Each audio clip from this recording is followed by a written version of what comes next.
प्रिय दर्शकों, एक बार पुनः आप सभी को मेरा सादर प्रणाम। आशा करता हूँ कि आप सभी अपने स्थान पर बहुत ही खुश और मस्त होंगे। मैं आज फिर एक नई वीडियो के साथ आपके सामने हाजिर हूँ। आशा करता हूँ कि आप सभी पिछली वीडियो की भांति इस वीडियो को में भी अपना प्यार और स्नेह इसी प्रकार से मेरे साथ बनाए रखेंगे। आज मैं एक नए विषय के साथ आपके सामने उपस्थित हूँ। मैं अभी कुछ दिन पहले द्वितीय विश्व युद्ध को लेकर के कुछ अध्याय पढ़ रहा था। वहाँ एक मुझे संस्करण पढ़ने को मिला जिसके अंदर उस बच्चे की भावना ने मेरे दिल को झकझोर दिया कि क्या इस तरह की परंपराएं, इस तरह की भावनाएं, इस तरह का आचरण आज की हमारी युवा पीढ़ी में और हमारे समाज में भी हो सकता है क्या। कहानी द्वितीय विश्व युद्ध की है, जापान के एक छोटे से बच्चे की है। द्वितीय विश्व युद्ध में शायद आपने अब कहीं पढ़ा है या पढ़ रहे होंगे, तो निश्चित रूप से बहुत ही भयंकर युद्ध था और उसमें ये पता नहीं था कितने मरे और कितने बचे। ये बहुत ही एक दुखद मंजर था द्वितीय विश्व युद्ध। उसमें जापान के एक बच्चे की कहानी किसी ने शेयर की उस किताब के अंदर। शायद मैंने उसको किसी वीडियो के जरिए भी देखा था, लेकिन उसने मेरे दिमाग के अंदर आज की युवा पीढ़ी और आज के समाज में पल रहे विद्यार्थी वर्ग या युवा वर्ग को कहूँ, चाहे उसमें हम भी शामिल हो जाएं, क्या ये भावनाएं हमारे अंदर विकसित नहीं हो सकती हैं।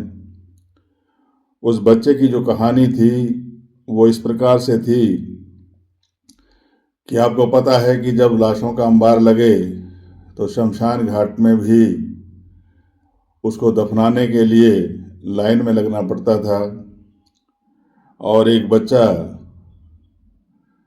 जो मात्र से मेरे ख्याल से वो 13-14 वर्ष का रहा होगा, और उस बच्चे के पीठ के ऊपर जो दृश्य दिखाया गया था उसके छोटे भाई की लाश बंधी थी और उस लाश को लेकर के वो कई घंटों से वहां खड़ा था और वहां से एक सैनिक गुजरा। उस सैनिक ने उससे सवाल किया कि बेटे तुम कितनी देर और खड़े रहोगे, क्या आपको वजन नहीं लगता है। बच्चे का जवाब सुन करके मुझे आज की वर्तमान पीढ़ी, वर्तमान समाज के तौर तरीकों पर कुछ सवाल खड़े हो जाते हैं। उस बच्चे का जवाब था कि मेरे लिए मेरा भाई कभी भी बोझ नहीं हो सकता है। ये जब उत्तर उस सैनिक ने सुना तो उसकी आंखों में आंसू आ गए कि इस प्रकार का प्यार और इस प्रकार का स्नेह और इस प्रकार का समर्पण हमें क्या सिखाता है कि आज हम अगर समाज में नजर दौड़ाते हैं तो समाज के अंदर भाई भाई को नहीं चाहता। आपस में माँ बाप की आज सेवा नहीं हो रही। आज देश के अंदर वृद्धाश्रम बन रहे हैं और बहुत सी समस्याएं हैं कि हमारे अंदर जो पारिवारिक प्रेम भाव था वो किस प्रकार से बिखरता चला जा रहा है। क्या हमारी शिक्षा में कहीं कमी है, हमारे संस्कारों में कहीं कमी है। तो इसका सीधा सा जिम्मेवार हमारा समाज ही है कि किस तरह से हम उनके अंदर पारिवारिक प्रेम भाव नहीं भर पाए, हम उनमें सामाजिक सहयोग की भावना उनमें सर्जित नहीं कर पाए। हमारे अंदर आपाधापी और सिर्फ पैसे को लेकर के, जमीन जायदाद को लेकर के हम एक दूसरे के विरुद्ध समाज में तरह तरह के आरोप और प्रत्यारोप लगाते रहते हैं। कहीं ना कहीं उन्हीं भावनाओं ने और उसी इस भौतिकता की अंधी दौड़ के अंदर हमारे समाज को इस जैसे उत्तर, जिस बच्चे ने जो उत्तर दिया, इस तरह के उत्तर सुनने के लिए हमारे कान तरस जाते हैं। तो मेरे कहने का मतलब ये है कि हम क्यों न, चाहे वो शिक्षक वर्ग है, चाहे समाज के वे लोग हैं जो कि समाज को आगे बढ़ाने की हामी भरते हैं, या मैं ये कहूँ कि वो अपने आप को समाज सेवी मानते हैं और समाज में फैली बुराइयों को दूर करने का प्रयास करते हैं। सभी एक जैसे नहीं होते हैं, लेकिन बहुत से लोग ऐसे हैं सिर्फ सोशल मीडिया पर तो सक्रिय रहते हैं, लेकिन ग्राउंड लेवल पर आकर के वो कुछ भी नहीं करते हैं। सिर्फ बातें बनाने के अलावा और कोई उनका कार्य नहीं होता है। मेरा उनसे कहना है कि हमें ग्राउंड लेवल पर, आपके अड़ोस पड़ोस में जहाँ भी आप रहते हैं, वहाँ आप ऐसी भावनाओं को विकसित करें आज के युवा वर्ग में।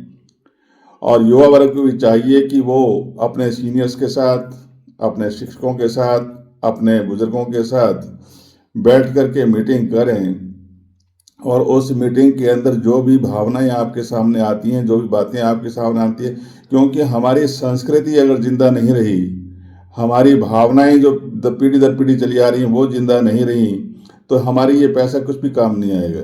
हमारे देश की संस्कृति, हमारी जो वेशभूषा है, हमारी जो भाषा है, हमारा जो खान पान है, हमारी जो भी रेसिपी है, अगर ये जिंदा नहीं रही तो मैं ये मानता हूँ कि आने वाले समाज का इतना बुरा हाल होगा जिसकी हम कल्पना भी नहीं कर सकते हैं। समय एक नदी की तरह है। मैं स्पष्ट कहना चाहता हूँ कि समय एक नदी की तरह है। हम किसी भी पानी को दोबारा नहीं छू सकते, क्योंकि जो धारा बह चुकी है वह फिर कभी वापस लौट के नहीं आती है। तो निश्चित तौर पे हमें समय की कदर करनी है, और समय की अगर कदर नहीं करेंगे तो निश्चित रूप से हमारा पतन तय है। आज देश के अंदर जो कुछ भी हो रहा है वो सही नहीं है। युवा वर्ग को, छात्र वर्ग को और जो समाज के जिम्मेदार लोग हैं उनको जिम्मेदारी लेनी होगी। सिर्फ हम राजनेताओं या प्रशासन पर किसी भी बात को नहीं छोड़ सकते हैं, इस बात का हमें ध्यान रखना होगा। फिर हमारे पास कुछ भी नहीं होगा। जीवन में पछतावा करना छोड़ो, कुछ ऐसा कर दिखाओ कि तुम्हें छोड़ देने वाले पछताएं। आपको ऐसा काम करना चाहिए, क्योंकि समय आपके पास जिंदगी बदलने के लिए तो आपके पास वक्त है, लेकिन वक्त को बदलने के लिए आपके पास जिंदगी बहुत कम है।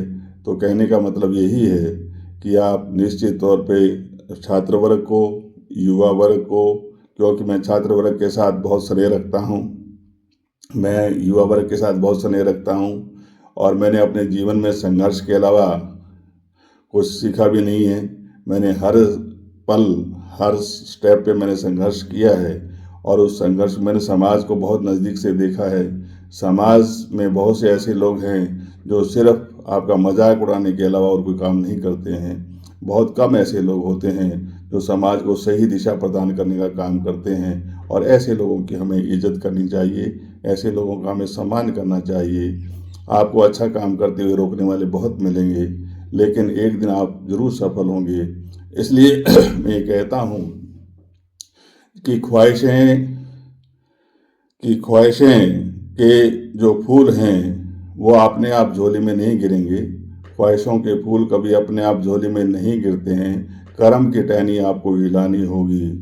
अंधेरे को चाहे हम लाख दोष दें, लेकिन अपने का दीपक अपने के लिए, अपना दीपक खुद को ही जलाना होगा। तो यही हम ये कह सकते हैं कि निश्चित रूप से आप कर्म करिए, और कर्म भी ऐसे कीजिए जो अपने हित में हो, समाज हित में हो, और समाज को आगे बढ़ाने का काम करते हों। तो निश्चित रूप से मैं ये कह सकता हूँ कि आने वाला जो समाज होगा, आने वाले जो युवा होंगे, आने वाले जो विद्यार्थी जो आप आज अध्ययन कर रहे हैं, उनको भी एक सकारात्मक दृष्टिकोण प्राप्त होगा, और उसी रूप में वो आगे बढ़ पाएंगे। एक बार पुनः आपका बहुत बहुत आभार। आप मेरे चैनल को सब्सक्राइब कीजिए, और मुझे और हौसला देने के लिए इसी तरह से आपका स्नेह और प्यार मुझे मिलता रहे। मैं बहुत जल्द विषय वाइज भी इस पे काम करना शुरू करूँगा, ताकि आपको मैं आपके साथ और अच्छा प्रयास कर पाऊँ कि हम युवा वर्ग को और विद्यार्थी वर्ग को सही रास्ते पर कैसे ले जा सकते हैं। इसके लिए आपका सहयोग के लिए बहुत बहुत धन्यवाद। जय हिंद, जय भारत।